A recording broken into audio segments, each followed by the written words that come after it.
नमस्कार, खुलासा इंडिया में आपका स्वागत है। हम लोकसभा चुनाव 2024 जो चल रहा है, तो एक आपको ऐसे कार्यकर्ता से मिलाएंगे जो 1980 से एक ही दल में भारतीय जनता पार्टी में जुड़ा रह गया और जमीनी नेता है, जमीनी कार्यकर्ता है।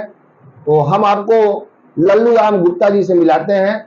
वो भारतीय जनता पार्टी जब से उसका जन्म हुआ, अस्तित्व में आई, तब से वो उसी दल में अपनी आस्था को बनाए रखे हैं। बहुत कम ऐसे कार्यकर्ता मिलते हैं जो अपनी पार्टी के प्रति इतनी वफादारी के साथ जुड़े रहते हैं। अपने बूथ पर वो चुनाव जिताने का प्रयास करते हैं। उनसे हम जीरो ग्राउंड पर पूछते हैं कि क्या स्थिति है भारतीय जनता पार्टी की प्रतापगढ़ संसदीय सीट पर।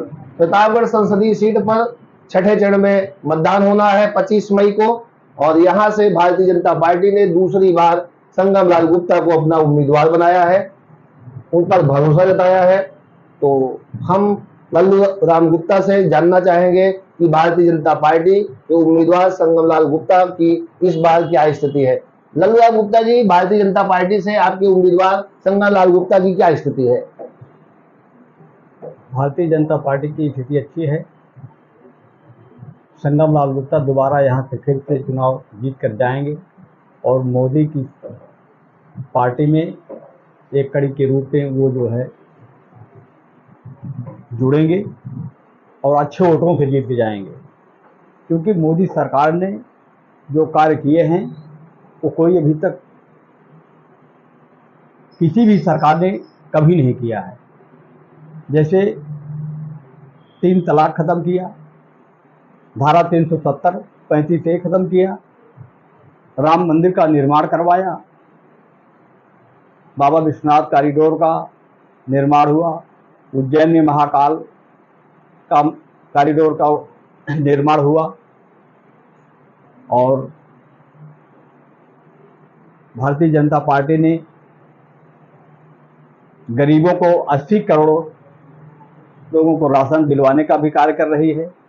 विपक्ष कहता है कि धरातल पर कोई काम नहीं किया, उस पर आरोप भाजपा और मोदी सरकार पर लगाती है कि धरातल पर कोई काम दिखता नहीं है, स्थानीय मुद्दे सब गायब हैं, डेवलपमेंट, बेरोजगारी सहित तमाम आरोप लगा रही हैं। इस पर क्या कहना आपका?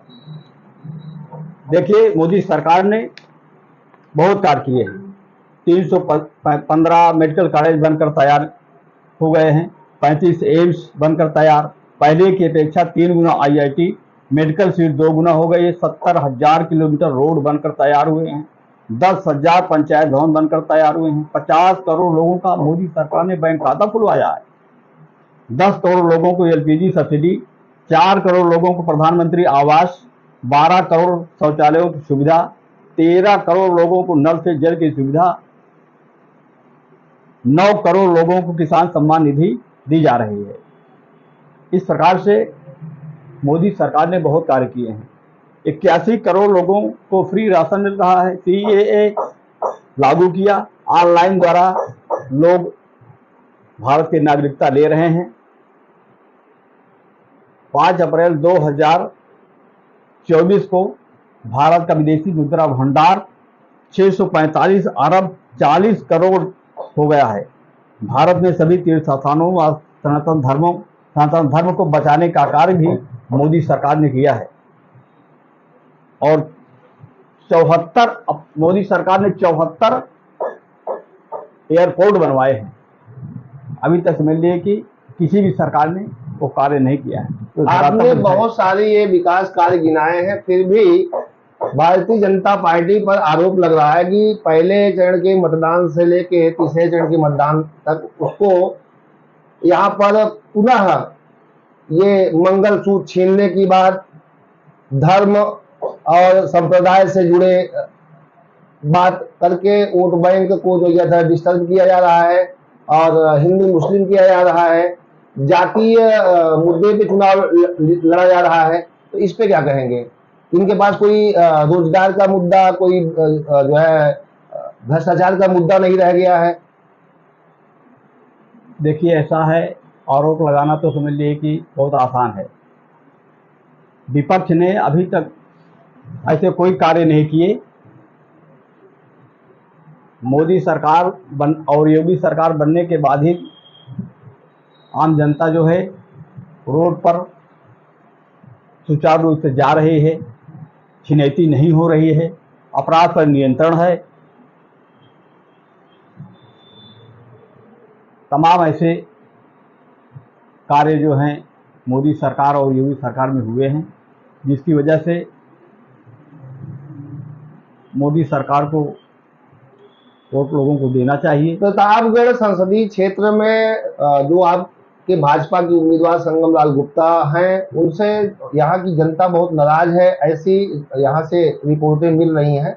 ग्रामीण स्तर से लेकर शहरी क्षेत्र में ये नाराजगी जो है उम्मीदवार की है कि भाजपा की है अथवा मोदी सरकार की है, क्या कहेंगे इस पे?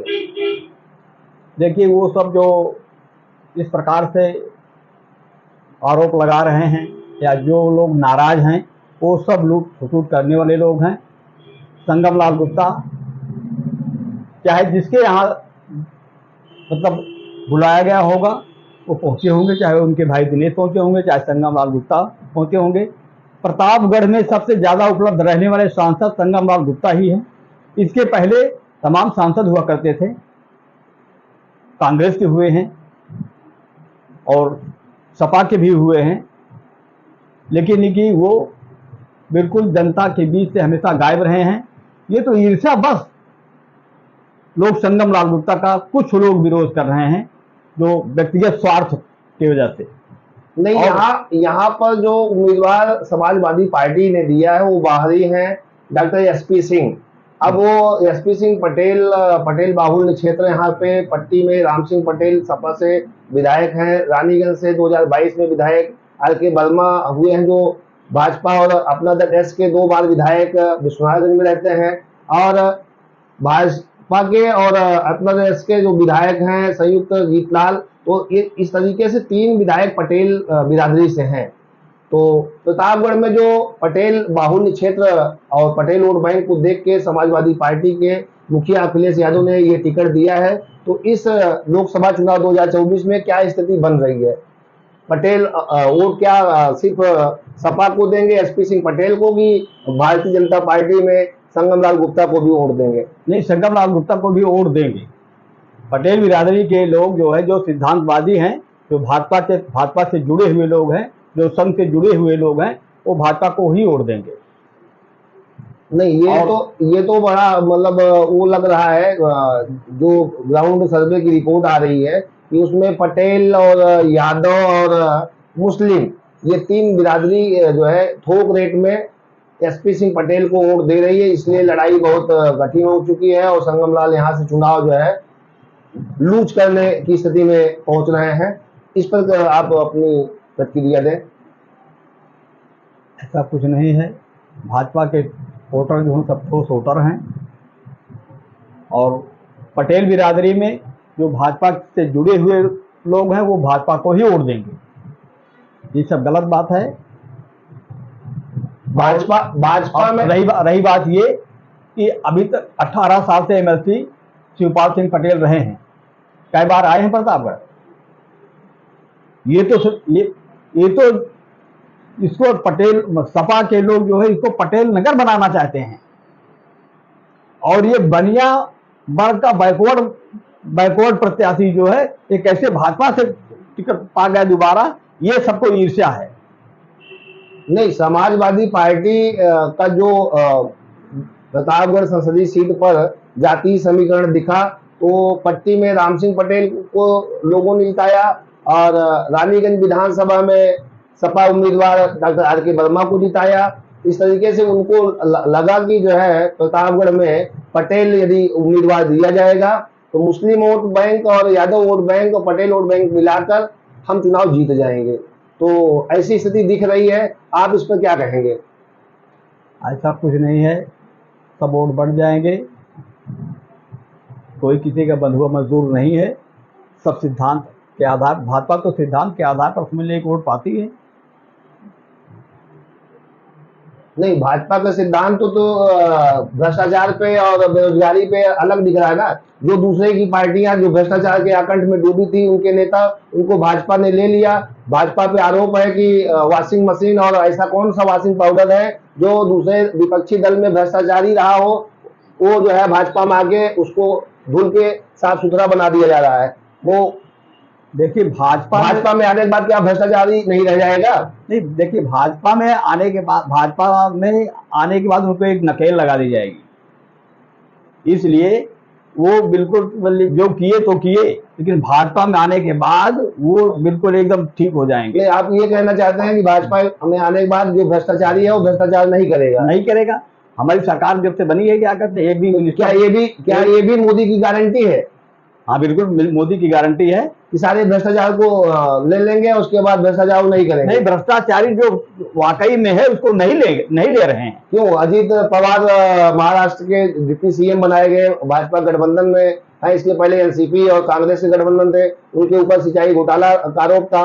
अशोक चौहान के ऊपर जो है महाराष्ट्र के मुख्यमंत्री थे, उनको भाजपा में लिया गया। तमाम ऐसे भ्रष्टाचारी का नाम मैं गिना रहा हूँ, उनको जो है लिया गया भाजपा में। तो क्या वो भ्रष्टाचार नहीं करेंगे?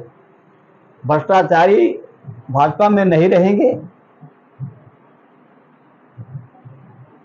नहीं, जो यहाँ पर अनुशासन है। नहीं, जो भाजपा में भ्रष्टाचारी लिए गए उनको भगवा धारी बनाया गया और गंगा जल से पवित्र किया गया, तो क्या वो भ्रष्टाचार नहीं करेंगे? ये कैसी गारंटी है? वो भ्रष्टाचार नहीं कर पाएंगे, क्योंकि मोदी सरकार बहुत टाइट है। यहाँ पर अनुशासन है। अनुशासन के खिलाफ में कोई भी आदमी गलत कार्य नहीं कर सकता है। हम आपको अंतिम बात जानना चाहते हैं कि अभी नामांकन के दिन केशव प्रसाद मौर्य डिप्टी सीएम आए थे। नामांकन से पहले उन्होंने अपने ही दल के नेताओं को जो है चिन्हित करने की बात कही और वितरघात करने की बात कही, और खुले रूप में उनको चुनौती दी कि जो नेता भाजपा में रहकर विरोध कर रहे हैं वो भाजपा छोड़कर विरोध करें। तो इस पर आपको क्या कहना है कि भाजपा में इस बार वितरघातियों की संख्या ज्यादा है? जो चुनाव में हार गए हैं वो भी जो है भाजपा को 2024 में हराना चाहते हैं। तो आप चूंकि भाजपा से बहुत पुराने कार्यकर्ता हैं, और ये हमको बताएं, हमारे दर्शकों को बताएं कि जो भाजपा में भीतरघाती हैं, जो फोन करके ये कह रहे हैं कि नोटा को दबा देना पर संगम लाल गुप्ता को वोट मत देना, तो उस डैमेज कंट्रोल को भाजपा के नेता, भाजपा के स्टार प्रचारक या उम्मीदवार कैसे सही करेंगे? देखिए, खुल्लम खुल्ला कोई विरोध नहीं कर रहा है और न विरोध कर पाएंगे। यदि वो ऐसा विरोध करेंगे, पार्टी प्रत्याशी के साथ भीतरघात करेंगे, तो भविष्य में वो कभी किसी काम के नहीं रहेंगे। वो भाजपा से हो सकता है निकाल भी दिए जाएं। और केशव प्रसाद मौर्य जी ने जो कहा बिल्कुल सही कहा है। तो भीतरघाती कौन है? आप लोग कुछ चिन्हित कर पाएंगे? भाजपा में रहकर भाजपा के उम्मीदवार उसको आप सब लोग जान ही रहे हैं। हमसे क्या करवाना चाहते हैं? नहीं, हम लोग क्या जान रहे हैं? हम लोग यही जान रहे हैं कि भाजपा के जो लोग हैं डिप्टी सीएम आके यहाँ आरोप लगा रहे हैं कि जो भी भ्रष्टाचारी है, जो भी देशद्रोही है, जिसकी मानसिकता सही नहीं है, सबको चोट पहुंचाने की, अंदर से चोट पहुंचाने की, वही इस प्रकार से कार्य कर रहे हैं। इस चुनाव में एक बात और खुलकर सामने आ रही है। यहाँ पर बैकवर्ड में दो उम्मीदवार जो प्रमुख हैं वो एसपी पटेल सपा से हैं, और भाजपा ने पहले ही अपने उम्मीदवार को 2019 में चुनाव लड़ाया था। संगम लाल गुप्ता को बनिया बिरादरी, गुप्ता बिरादरी से हैं। तो हार्वर्ड में जो है था, इस बात को मलाल है कि उनको उम्मीदवार नहीं बनाया गया है। तो वो जो है भीतरघाती के रूप में जो है ये नहीं चाहते हैं कि यहाँ से संगम लाल गुप्ता चुनाव जीते। देखिए, ऐसा है कि संगम लाल गुप्ता को टिकट इसलिए मिला कि चूंकि वो सिटिंग सांसद हैं और भाजपा ने इसलिए उन पर भरोसा जताया। दूसरी चीज़ ये है कि जो मैंने पहले ही बता दिया कि भीतरघाती जो है ये सोच रहे हैं, क्या कहते हैं, संगम लाल गुप्ता यदि फिर से चुनाव जीत जाएंगे तो भविष्य में मेरा नंबर नहीं लगेगा। सही बात तो ये है। तो वो क्योंकि ये बैकवर्ड बनिया वर्ग से संबंधित व्यक्ति कैसे फिर से चुनाव मतलब कैसे जीते, ये जो है उनको बहुत अखर रहा है। यहाँ पर 18वीं बार चुनाव ये लोकसभा में होने जा रहा है, जिसमें आपको क्या जानकारी है कि कितनी बार कौन सांसद रहा और यहाँ की क्या स्थिति रही, कितनी बार यहाँ पे फॉरवर्ड मतलब सवर्ण जाति से जो है सांसद रहा और कितनी बार पिछड़ी जात से सांसद रहा? देखिए, जहाँ तक मेरी जानकारी है, राजा दिनेश सिंह हुआ करते थे, राजकुमारी रत्ना सिंह हुई हैं। इन्होंने कोई कार्य नहीं किया, प्रतापगढ़ के लिए कोई कार्य नहीं किया है। जो भी कार्य किए हैं वो केवल प्रमोद कुमार के कहने पर राजकुमारी रत्ना सिंह ने किया, और सारा धन जो है जो लोकसभा प्रत्याशी को जो मिलता है वो सब केवल रामपुर खास में ही किया है, और जिले को एकदम ऊसर बांगर समझ करके उसको छोड़ दिया है। नहीं, राजा दिनेश सिंह जो है और राजा दिनेश सिंह की पुत्री राजकुमारी रत्ना सिंह, ये हमारी जो जानकारी है 4 बार राजा दिनेश सिंह थे, 3 बार राजा दिनेश सिंह की पुत्री राजकुमारी रत्ना सिंह कांग्रेस के टिकट से प्रतापगढ़ की सांसद रही। तो 7 बार तो इन्हीं के जो है हाथ में प्रतापगढ़ की कमान थी। तो इस पे आपको कोई प्रतिक्रिया देंगे? अब देखिए, ऐसा है कि भाई संगमलाल गुप्ता जो 6,500 करोड़ रुपया सांसद निधि से पास करवाए हैं प्रतापगढ़ के विकास के लिए, और इधर बाईपास भी बन रहा है, और मकूनपुर के पास जो है रेलवे लाइन का अंडरपास भी बनकर तैयार हो गया है। नरहरपुर चौराहे से अंतुर तक के लिए 16 किलोमीटर 4 लेन की सड़क भी पास करवाए हैं, और ओवर ब्रिज बनेगा या अंडरपास बनेगा रेलवे लाइन का, उसमें काफ़ी लोगों की मौतें हो गई हैं। इसलिए संगमलाल गुप्ता ने अपने मुंह से कहा है कि इसको हम जरूर करवाएंगे, और प्रतापगढ़ जिले को चारों तरफ से रिंग रोड से घेरने की मतलब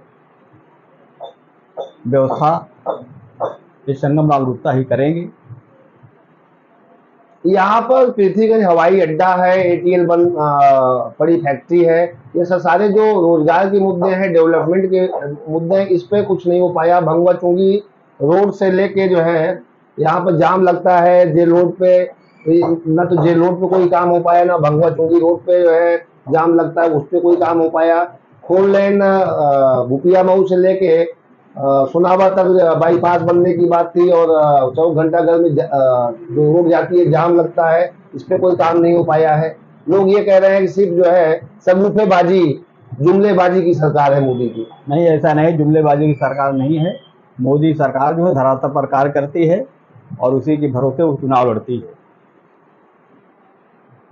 तो आप भाजपा की मोदी सरकार से संतुष्ट हैं और ये उम्मीद करते हैं कि भाजपा दोबारा प्रतापगढ़ से उसका उम्मीदवार संगमलाल गुप्ता चुनाव जीतेगा और मोदी सरकार में एक सांसद के रूप में बढ़ोतरी करेगा?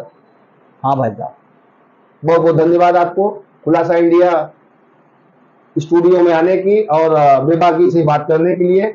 बहुत बहुत आपका धन्यवाद।